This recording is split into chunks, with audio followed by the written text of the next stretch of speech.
The Colorado Territory, winter 1885. Sarah's bare feet had long since gone numb against the frozen ground, but the sharp stones beneath the snow still cut through her thin dress with every stumbling step. Her breath came in ragged clouds that crystallized and fell around her like broken prayers. The weight in her belly, 3 lives growing within her, pulled her forward and down, making each movement a battle against gravity and despair. She pressed one trembling hand against the rough bark of a pine tree, her wedding ring, the only thing of value she had left, catching what little light filtered through the storm clouds. The gold band mocked her now.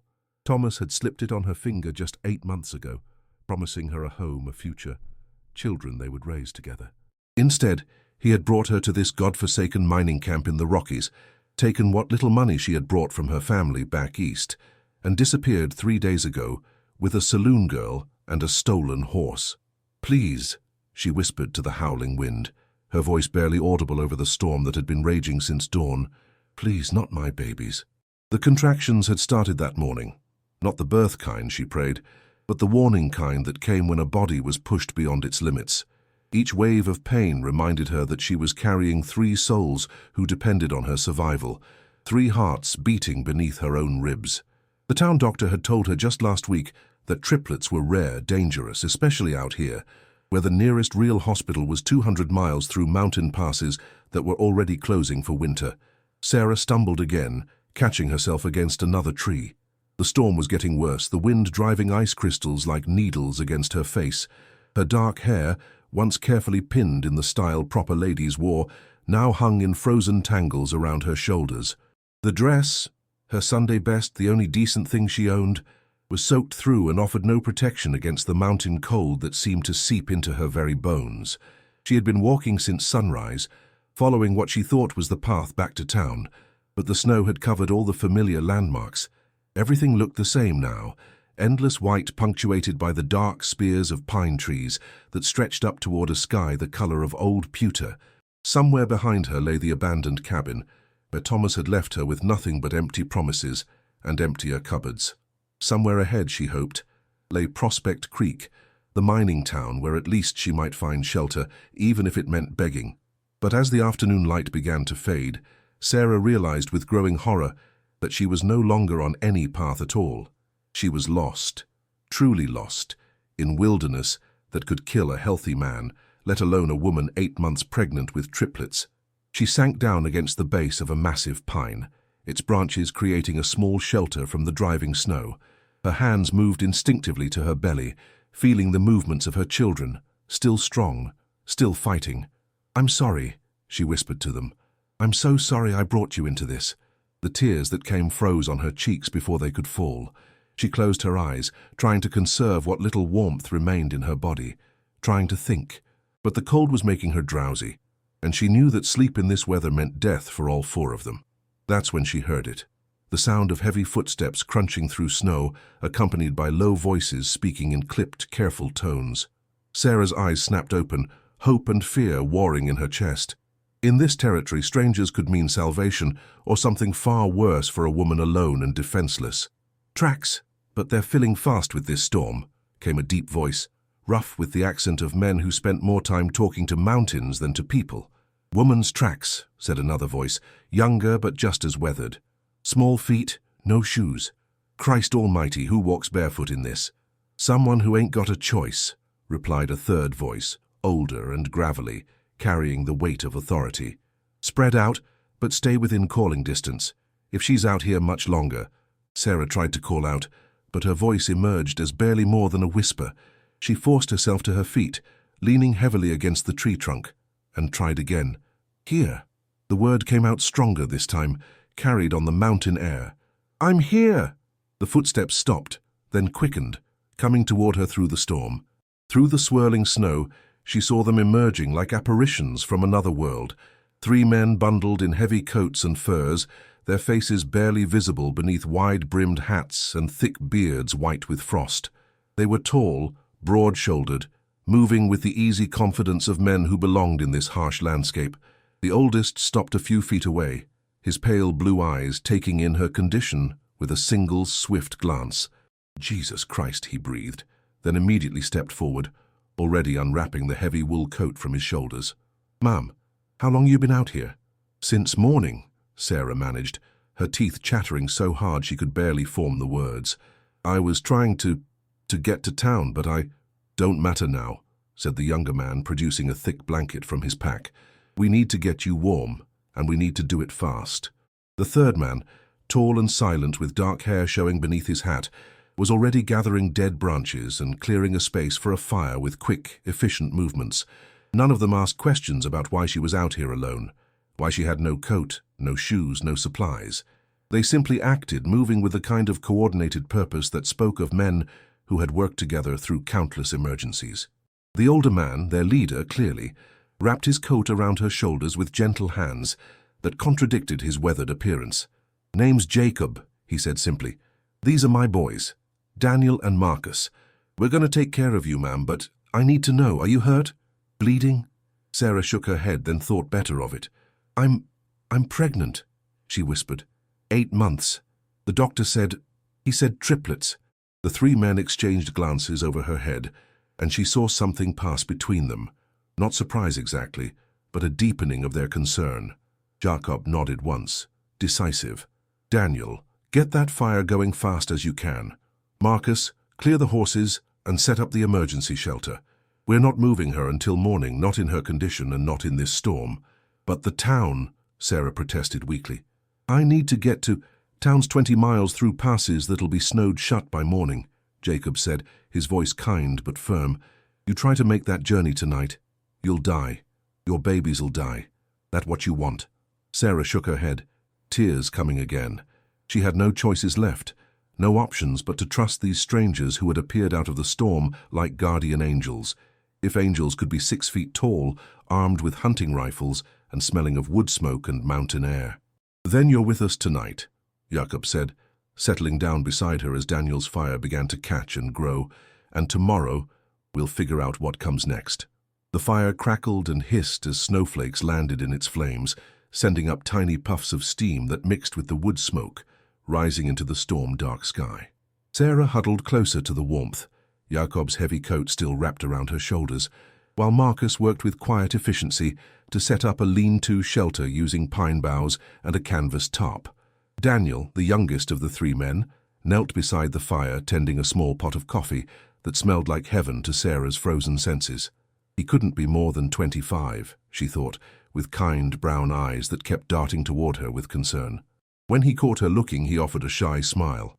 "Coffee'll be ready in a minute, ma'am," he said, his voice carrying the soft drawl of someone who'd grown up further south before making his way to these mountains.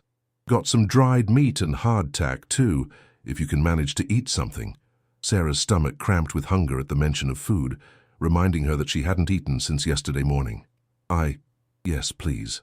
Thank you."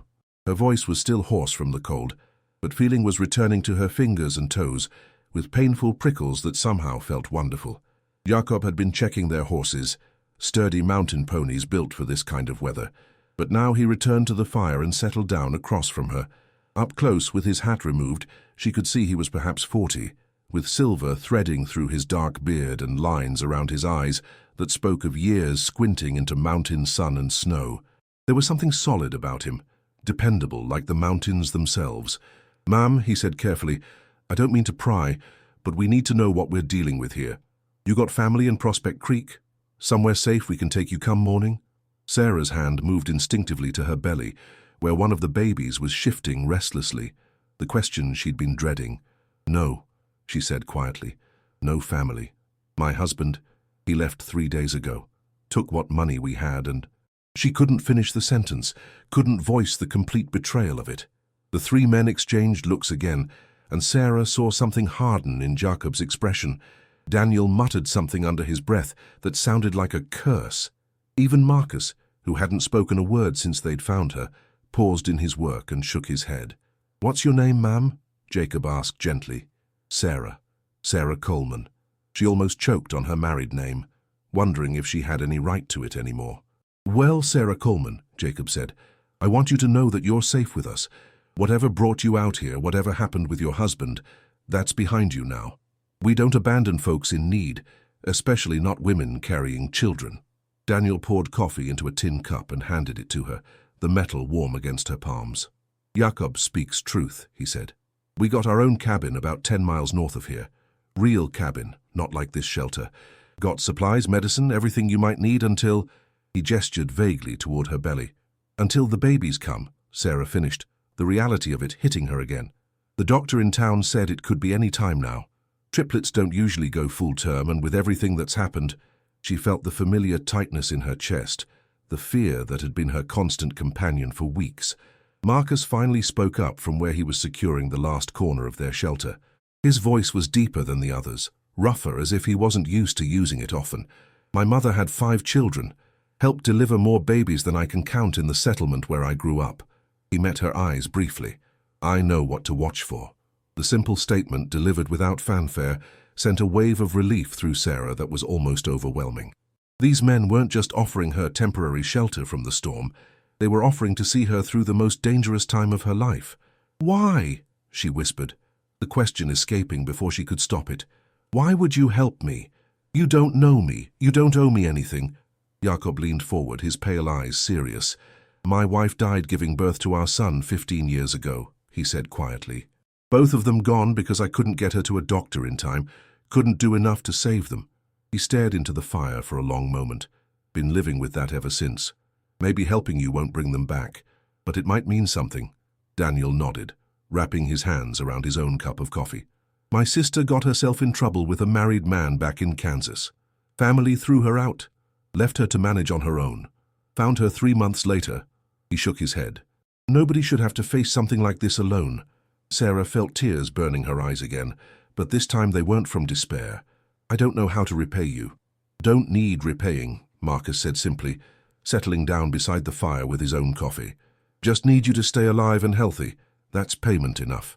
The wind howled through the trees around them, but their small shelter felt surprisingly secure. The lean-to blocked most of the snow, and the fire threw enough heat to keep the space warm. Sarah found herself relaxing for the first time in days, the constant tension in her shoulders beginning to ease. "Tell us about yourself," Jacob said. "Where you from originally?"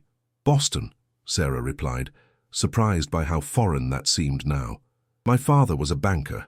Very proper. When I married Thomas, they thought I was marrying beneath myself because he was just a clerk. But he promised me adventure, a new life out west." She laughed bitterly. "I suppose I got that." "Boston's a long way from Colorado territory," Daniel observed. "Big change for a lady like yourself." "I thought I wanted the change," Sarah said. "The society life back home felt so empty. All those tea parties and charity committees while real people were struggling. Thomas made the frontier sound romantic, exciting. He talked about claiming land, building something together." She touched her belly again. "When I told him about the babies, plural, he changed. Started drinking more, spending time with other women. Said he couldn't handle that kind of responsibility." "His loss," Marcus said bluntly, and despite everything, Sarah found herself smiling. Daniel produced a pouch of dried meat and some hardtack from his pack, offering them to Sarah. "Eat what you can," he encouraged. "You need to keep your strength up." As she ate, Sarah found herself studying these 3 men who had saved her life. They moved around each other with easy familiarity, sharing tasks without discussion, anticipating each other's needs. Brothers, perhaps, or men who had been through enough together to become family by choice. "How long have you all known each other?" she asked. "Met Jacob and Marcus 5 years ago," Daniel explained. "I was running from some trouble in Texas. Ended up lost in these mountains in early winter, much like yourself. They found me, took me in, saved my life. Been working together ever since." "Doing what?" "Hunting, trapping, some prospecting," Jacob answered. "We supply meat and fur to the mining camps, do some guiding for folks who need to get through the passes. It's a good life, honest work, and it keeps us free of complications." The way he said complications made Sarah wonder what each of them was running from, what had driven them to choose this isolated existence in the mountains. But before she could ask, another contraction hit her, stronger than the ones earlier, making her gasp and double over. Immediately all 3 men were alert. Marcus moved closer, his large hands surprisingly gentle as he helped her sit up straighter. "How long since the last one?" he asked. Maybe 20 minutes," Sarah managed, breathing through the pain. "That's normal for now," Marcus said, though his expression remained serious. But we need to get you somewhere more secure tomorrow. This weather's not letting up, and if those babies decide to come, they'll wait, Sarah said firmly, as much to convince herself as the others. They have to wait. Jakob stood up, checking the storm beyond their shelter. We'll start for the cabin at first light, storm or no storm. It's not far and we can make it if we're careful. As the night deepened around them, Sarah found herself drifting between wakefulness and exhaustion, lulled by the crackling fire and the quiet conversation of the men as they took turns keeping watch. For the first time in months, she felt truly safe. These rough mountain men, these strangers who owed her nothing, had become her protectors, her hope for survival. Tomorrow would bring new challenges, but tonight, wrapped in Jakob's coat and surrounded by the steady presence of her unlikely guardians, Sarah allowed herself to believe that she and her babies might actually have a future. Dawn broke grey and bitter over the Colorado peaks, the storm having exhausted itself during the night, but leaving behind a world transformed by snow. Sarah woke to the sound of Jacob's voice speaking quietly to his companions, planning their route to the cabin. The main trail's probably buried, but we can take the ridge path, he was saying. It's longer but more protected from drifts. Sarah struggled to sit up, every muscle in her body protesting after a night spent on the hard ground. The babies were restless this morning, shifting and pressing against her ribs in ways that made breathing difficult. Marcus noticed her discomfort immediately. Contractions? He asked, kneeling beside her with a cup of hot coffee. Just movement, she assured him, though she wasn't entirely certain. They know something's happening. Daniel had fashioned a makeshift sled from pine branches and rope, padding it with their extra blankets. We're not taking any chances with you walking that distance, he explained when Sarah protested. Save your strength for what's coming. The journey to their cabin took 3 hours through snow that reached Sarah's waist in places. Jakob led the way, breaking trail with powerful strides, his breath creating clouds in the frigid air. Daniel and Marcus took turns pulling the sled, their faces red with exertion, but never complaining. Every 20 minutes, they stopped to check on Sarah, offering her warm coffee from a thermos and adjusting the blankets around her. How much further? Sarah asked during one of these stops, feeling another contraction building. Just over that ridge. Jacob pointed to a tree-lined slope ahead. The cabin's in a protected valley. Been our home for 3 years now. Sarah felt guilty being hauled like cargo, but every time she suggested walking, another contraction would prove the men right. The contractions were coming more regularly now, every 15 minutes, making her grip the sides of the sled. When the cabin finally came into view through a break in the pine trees, Sarah gasped. It wasn't the rough shelter she'd expected, but a substantial log structure with a stone chimney already smoking, real glass windows that caught the pale winter light, and a covered porch that spoke of permanence and care. A small barn stood nearby, and she could see neat stacks of firewood covered with canvas. Marcus built most of it, Jacob said with pride, helping Sarah down from the sled. Man's got hands like a craftsman. Inside, the cabin was warm and clean with heavy furniture built to last and shelves lined with supplies, medical provisions and preserved foods. The main room featured a large stone fireplace with comfortable chairs arranged around it and windows that looked out onto the snow-covered valley. There was even a separate room that Marcus quickly began preparing with fresh bedding, clean linens, and medical supplies he'd gathered over the years. For when the time comes, he explained simply, his weathered hands gentle as he arranged everything with the care of someone who understood the gravity of what lay ahead. The room was small but perfect, private, warm, with easy access to the main cabin. Sarah watched him work, touched by the thoughtfulness of these preparations. You've done this before, she observed. A few times in the settlements, Marcus admitted. Lost too many mothers and babies to poor preparation. Won't happen here. Over the following days, Sarah found herself settling into a routine that felt more like family than survival. Jakob proved to be an excellent cook, preparing hearty venison stews, fresh bread baked in a small oven he'd built into the fireplace, and even managing to create delicate soups when Sarah's appetite was poor. Daniel entertained her with stories of his travels through Texas and Kansas, taught her card games to pass the long mountain evenings, and even shared his skill at whittling, helping her carve small toys for the babies. Marcus, quiet but observant, seemed to anticipate her needs before she voiced them, appearing with extra pillows when her back ached, bringing warm milk when she couldn't sleep, checking on her throughout the night when the contractions grew stronger. You're going to spoil me, Sarah protested one morning when Jakob presented her with pancakes made from their precious flour stores. Good, Daniel said firmly. When's the last time anyone spoiled you proper? Sarah had to think about it and realized the answer was never. Even in her privileged Boston home, she'd been more ornament than cherished daughter.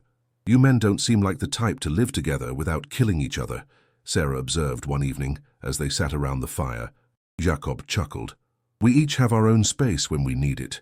Daniel's got his workshop in the barn where he repairs equipment. Marcus spends half his time hunting or checking trap lines, and I've got my books. Sarah looked around and noticed for the first time the shelves lined with volumes of philosophy, history, and literature. You read? Surprised?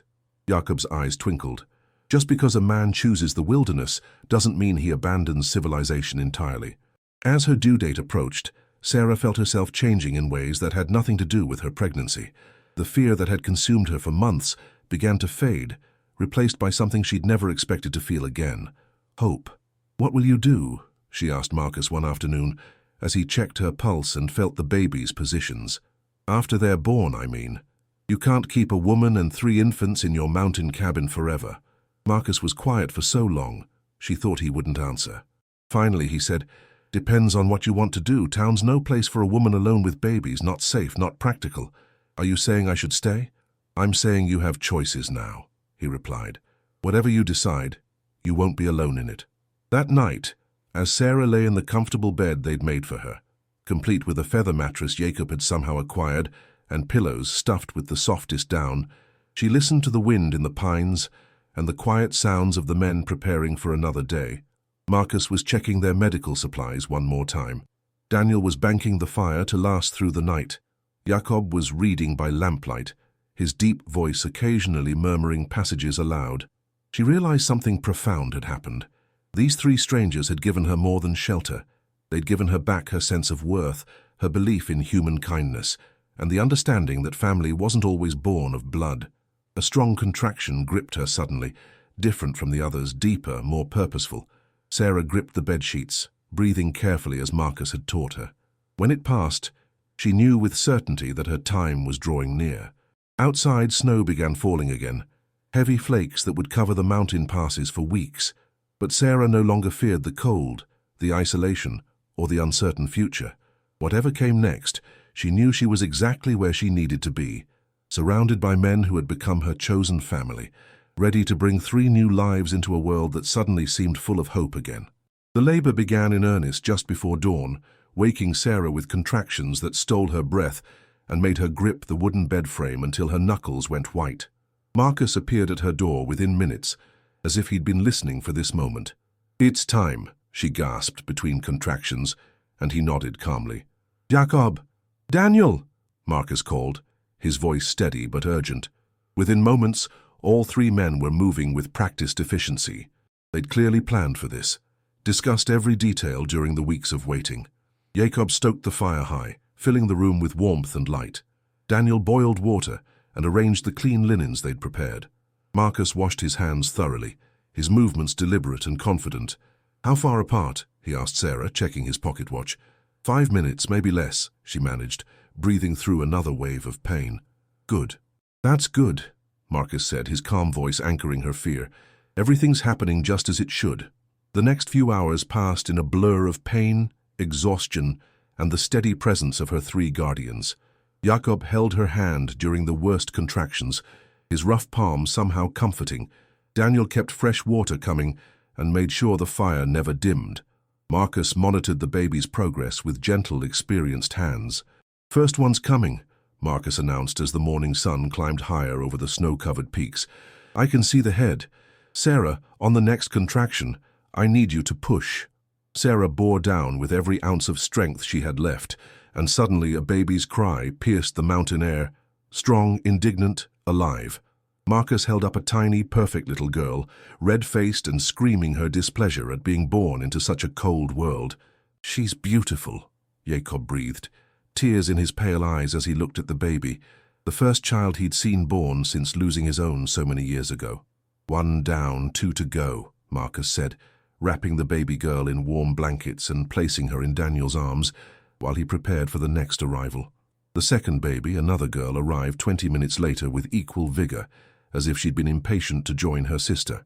Daniel and Jacob took turns holding the twins, while Marcus helped Sarah through the final delivery.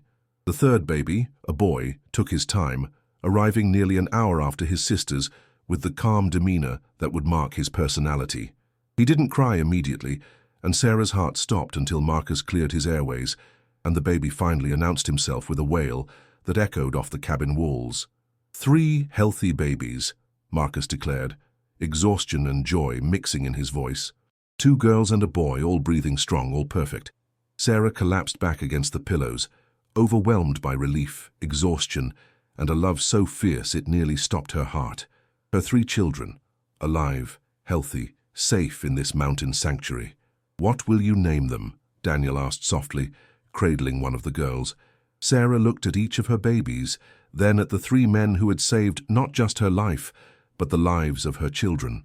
"The girls are Hope and Grace," she said. "And the boy." She met Jacob's eyes. "His name is Jacob." The older man's composure finally cracked, tears flowing freely down his weathered cheeks. "Sarah, you don't have to—" "Yes, I do," she said firmly. "You gave me back my life. All of you did. These children exist because you refused to let us die in that storm." Over the following weeks, as Sarah recovered and the babies grew stronger, the cabin filled with new sounds, crying, cooing, laughter, and the gentle voices of 3 mountain men who had become unexpected fathers to children not their own. Jacob proved surprisingly adept at changing diapers and singing lullabies in his deep voice. Daniel carved tiny toys and made faces that sent the babies into fits of giggles. Marcus, the quietest of the 3, had the magic touch for soothing fussy babies in the middle of the night. "We need to talk about the future," Sarah said one evening, as spring began to show itself in the mountains. The babies were sleeping peacefully in the cradles the men had built, and she was finally strong enough to think beyond survival. "What kind of future you thinking about?" Jacob asked carefully. Sarah looked around the cabin that had become her home, at the 3 men who had become her family. "I was thinking that maybe 3 children need 3 fathers, and 3 fathers might need a woman who knows how to make a home." The silence stretched for a long moment before Daniel grinned. "You asking us to make this arrangement permanent?" "I'm saying that sometimes family isn't about blood or marriage certificates," Sarah replied. "Sometimes it's about people who choose to love and protect each other." Marcus nodded slowly. "The babies will need teachers, providers, protectors. We can give them that. And you'll need help with the work, the cooking, making this place more than just a shelter," Sarah added. "I can give you that." Jacob stood up and walked to the window, looking out at the valley that had become their world. When he turned back, his expression was peaceful. "I spent 15 years thinking I'd failed as a husband and father. Maybe this is my chance to get it right." That night, as Sarah fed baby Jacob while his sisters slept nearby, she thought about the journey that had brought her here. She'd come to the mountains as the abandoned wife, pregnant and hopeless. She was staying as a woman who'd found something rarer than gold in these peaks, a family bound not by law or tradition, but by choice and love. Outside, the last snows of winter were melting, filling the mountain streams with music. Inside, 3 babies slept safe and warm, watched over by 3 men who'd learned that sometimes the greatest adventures weren't found in the wilderness, but in the courage to open your heart to unexpected love. The mountain men had given her shelter from the storm, but she'd given them something just as precious, the chance to be the fathers they'd always meant to be.